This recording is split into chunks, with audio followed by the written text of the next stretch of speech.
So I just had the opportunity to see about 20 minutes of the new Masters of the Universe movie, and I want to talk about it with you guys.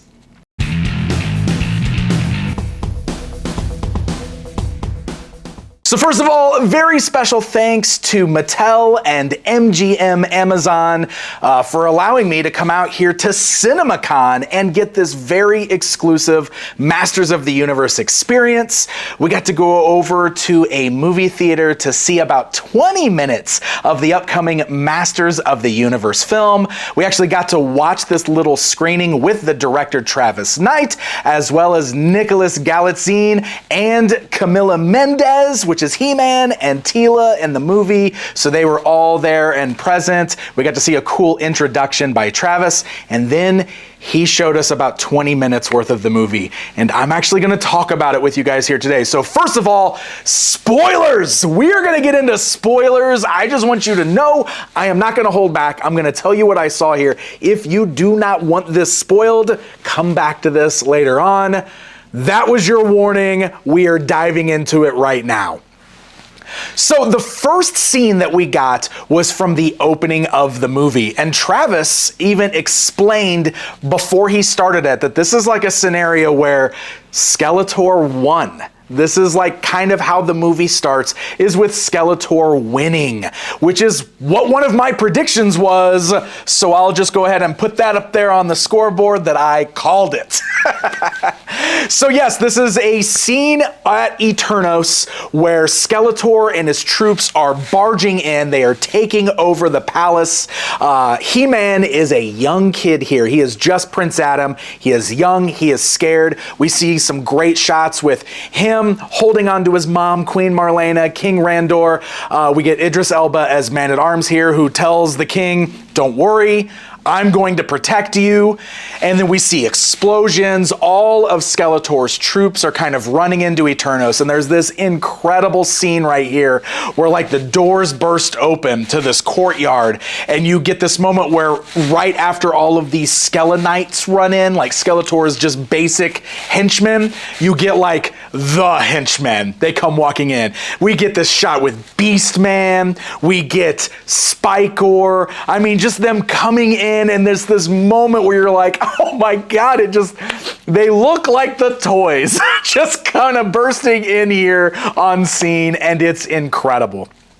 So as all of these Skelenites are like attacking Eternos Palace, we get some reveals of some of our heroic warriors. Ram Man comes bouncing in and does like a full-on head dive, like ramming into the crowd and knocks them all over. Like full-on Ram Man, like Filmation Ram Man style. It's amazing. Then Mekaneck comes out, who just looks like a walking action figure, by the way. He's so bright and he's so colorful. He walks in, the neck extends, and then he starts whipping his head around, whipping the neck around to knock over soldiers. And then we get the Fisto reveal where like it pans down and you see the big fist, and he walks right up and he punches a guy. It's in the trailer, but he gives the guy the punch and he goes flying. It's like, gosh dang, man. It's action figures come to life right here.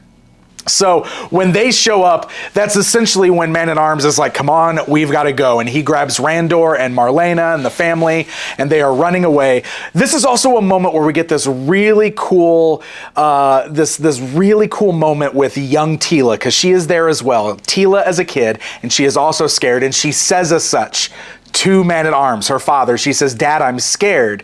And he kneels down to her and he says, "Hey, who taught you that? Don't you worry, we're gonna get through this." Like, I thought it was just a really cool moment here that like gives you that great fatherly relationship that Man-at-Arms, that Duncan has with Teela. I thought that was it's a really quick moment, but it's perfect. It's perfect. So you go into this next scene where there's this corridor, and Man-at-Arms is leading Randor and everybody. And then in this moment, there's just all of these random Skelenites running through there. And Duncan just takes care of him. Like, this is an amazing moment. Like, he's got a blaster. At one point, like a sword comes out of his armor and he's fighting him with a sword. Like, he is full on the man-at-arms here. It is incredible. So he takes out all of these troops, and as soon as he does that, he's standing there triumphant over all of these beaten soldiers.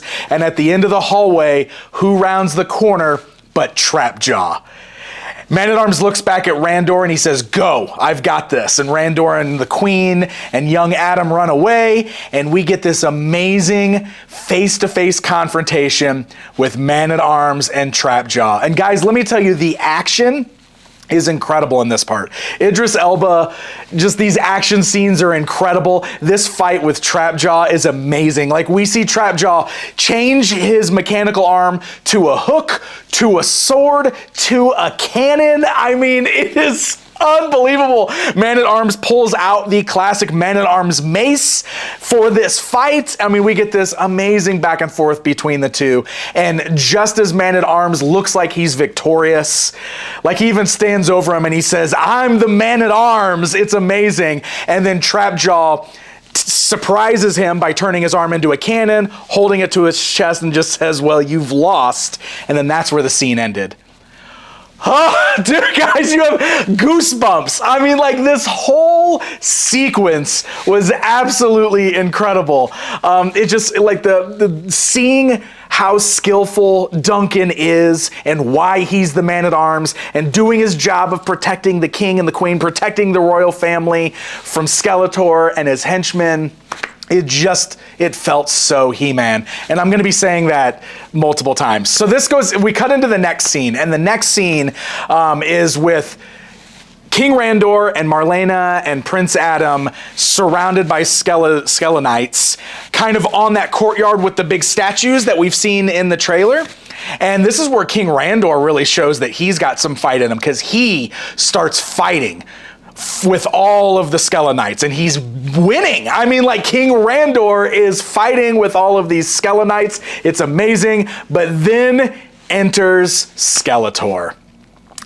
This is amazing. So, Randor is now held captive by Skeletor's henchmen, like Spikor is there, and Karg is there. It is 100% Karg. I know there's been some speculation, but Karg is there, and they're holding Randor, and Skeletor comes in, and we get a full-on Skeletor monologue.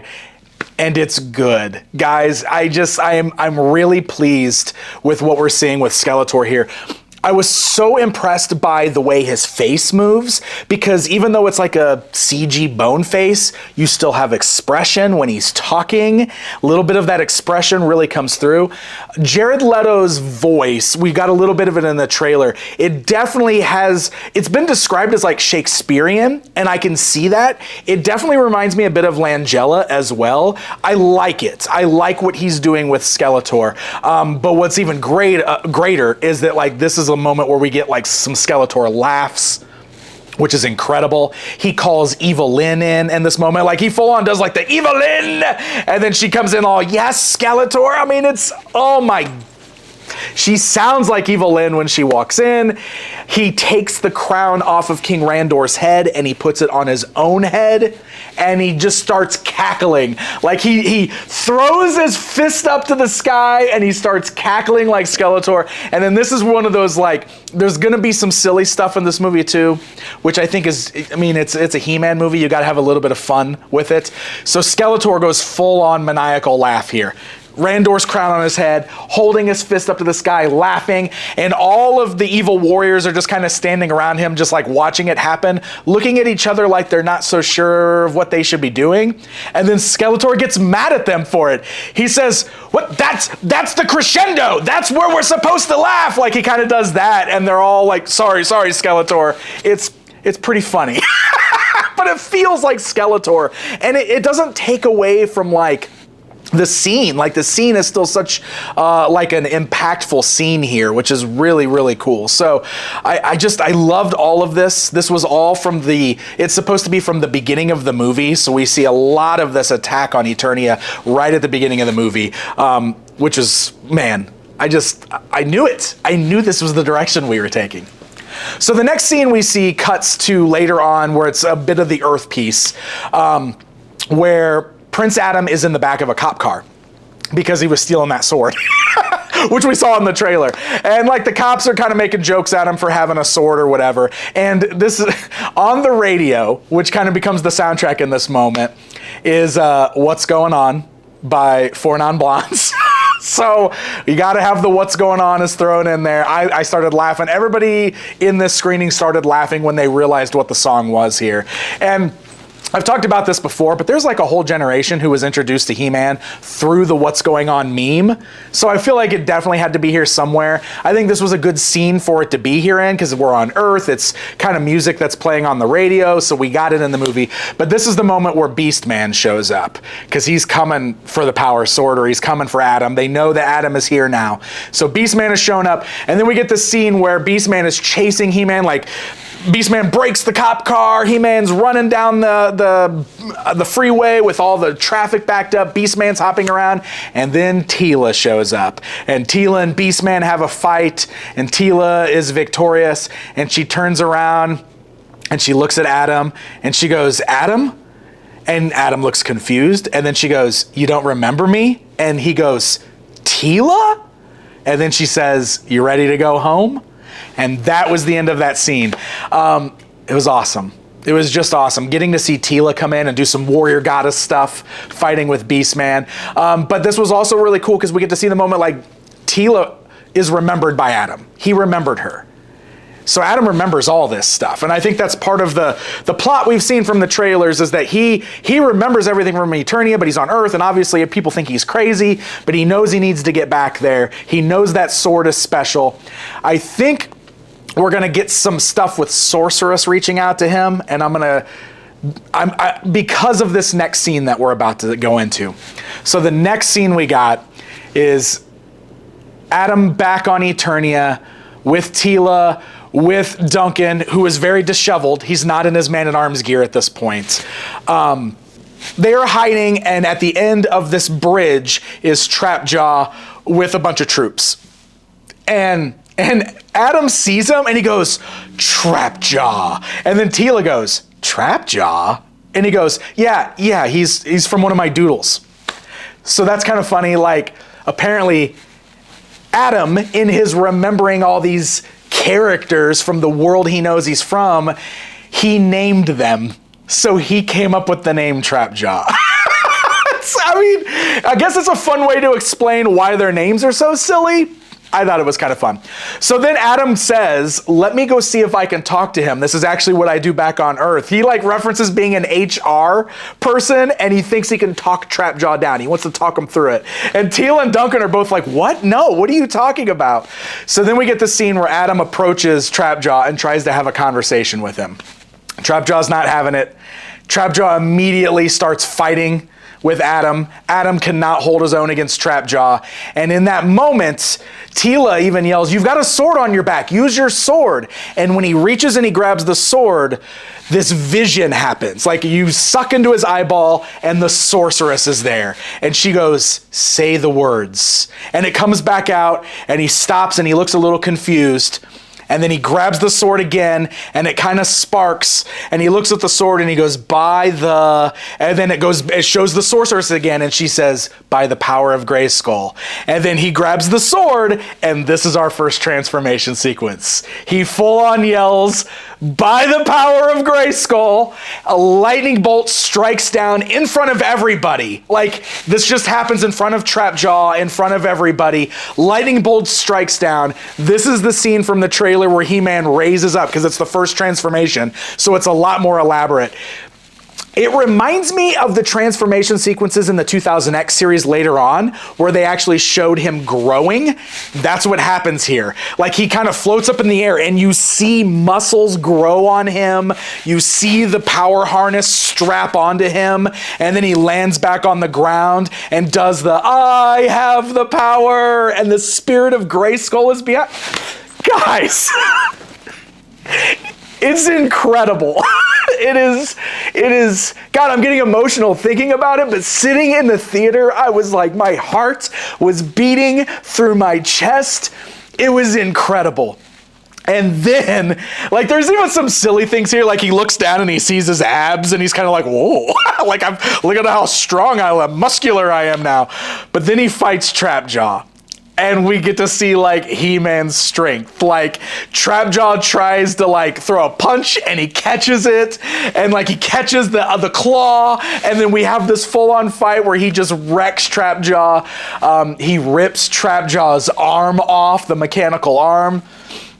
It is so awesome seeing He-Man fight like this. I mean, it was amazing. It was He-Man. So that was the last full scene that we saw. Then it kind of just showed like this little sizzle reel at the end, whereas a lot of the stuff from the most recent trailer, but fleshed out a little bit, like Adam talking to everybody in the prison, saying who he is. Like Mechanic even chimes up and says, I thought Prince Adam was dead. Who is this? And, you know, Duncan is kind of backing him up like, this is the prince, this is him, he's here, he's gonna help us. And then we get a lot of just kind of sizzle reel stuff, showing a lot of the same stuff we saw from that last trailer. Guys, this feels good. I'm just gonna say that. It feels real good. If the whole movie has the energy of what I just witnessed here, this is gonna be exactly what we've been wanting, in my opinion. I think this movie is gonna do an amazing job of walking the line that it needs to walk, where it's going to be something that old fans get excited about and appreciate, but it's going to be something that casuals are also going to enjoy. And that is so important. We need that with this movie, because this movie needs to do good. We need this movie to be huge. And I think they've done an amazing job of doing it right, doing the fan service stuff, but also making this approachable from everybody. The action scenes are incredible. It feels like it's got a lot of heart. It's definitely going to have some laughs in it, but it's He-Man, and I think that that's important. I mean, it's got to be a little goofy. All these weirdos in the movie, we got to have some fun with it. But I am thrilled with what I've seen here today, and I cannot wait to see this whole movie. Afterwards, we actually got to mingle a little bit in the lobby with Travis Knight. I never got a chance to go meet Nicholas. He was surrounded and doing a lot of interviews, but I did get to meet Camilla. I totally geeked out with her. I brought my childhood He-Man with me. I've been doing that lately just for these experiences, and she was so nice. She thought it was so cool. She took a picture with me holding my childhood He-Man. This was an amazing experience, but more importantly, I feel really, really good about this film. I am so excited to see the whole thing come together, and I hope it's amazing. Like I said, if it's got the energy of what I saw today, I think this is going to be exactly what we were hoping for.